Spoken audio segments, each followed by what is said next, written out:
Bonjour, moi c'est Alba Lous et aujourd'hui j'avais envie de vous parler d'une chanson qui est sortie le 31 mars dernier sur toutes les plateformes. Ça s'appelle L'Usurpateur, vous avez certainement dû déjà l'entendre, en tout cas quelques extraits des mini-clips qui ont été réalisés. Cette chanson L'Usurpateur me touche énormément parce que c'est une chanson qui est née d'un trio et qui raconte l'histoire de mon amie Lorraine qui était atteinte d'un cancer et qui nous a quittés. Heureusement, elle a pu entendre une version de la musique avant de partir et réaliser l'album, la pochette, qui est merveilleuse et qui brille à son image. Un trio, je vous ai dit, oui, parce que la Mélodie, c'est un super compositeur avec qui j'ai l'habitude maintenant de travailler et de faire plusieurs titres. Il s'appelle Anaka.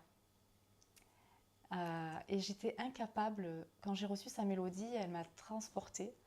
Et elle m'a transportée sur le sujet du cancer. Donc vous comprenez maintenant pourquoi Lorraine a été impliquée.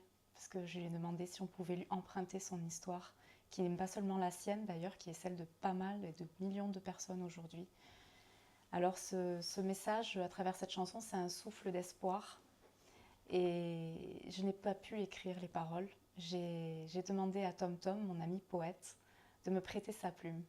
Alors il m'a écrit un poème et du coup je me suis dit mais mince, comment je vais le mettre sur la chanson maintenant d'Anaka et ça fonctionne parfaitement avec les décrochages de mots.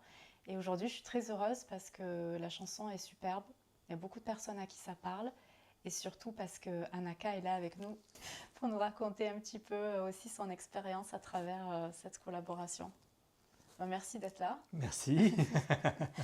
Et si tu veux bien, j'ai des petites questions à te poser du coup. Avec plaisir. Bon. Alors, moi, tu m'as envoyé tant de mélodies et celle-ci a retenu parce qu'elle m'a parlé au niveau du cœur, au niveau des vibrations, l'émotion que j'ai ressentie en l'écoutant. Et toi, quand tu as composé cette mélodie, est-ce que tu avais un sujet précis, une histoire précise, une émotion précise? Comment tu te sentais à ce moment-là? En fait, comme je le dis souvent, c'est que j'ai des mélodies qui m'arrivent dans la tête et donc je sais pas pourquoi. Et donc ça doit correspondre à un état émotionnel à un moment donné, si tu veux. Mais après ça passe, ça fluctue. Et voilà, donc j'essaie de capter le maximum de ce qui m'arrive au travers de la musique. Et qu'est-ce que ça t'a fait? Parce que tu as l'habitude de travailler sur des textes que j'écris, mais là c'était un texte de Tom Tom. Surtout que tu connais pas Tom Tom. Non, pas du tout. C'est toujours surprenant de découvrir quelqu'un qui pose des mots, des jolis mots sur une de mes mélodies. Et donc ce qui est intéressant, c'est que ça fait un mariage. On aurait dit que les mots étaient faits pour cette mélodie-là. Et quelle émotion ça t'a généré quand tu as entendu pour la première fois la démo avant qu'on ait les versions finales?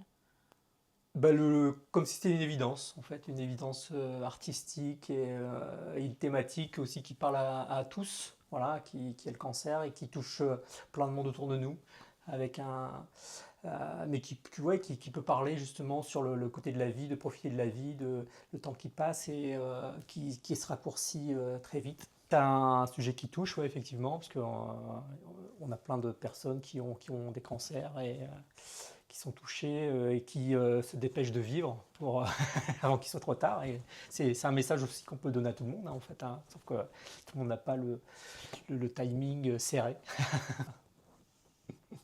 Merci. Et puis écoute, on va poursuivre la route sur d'autres mélodies Avec ensemble. plaisir.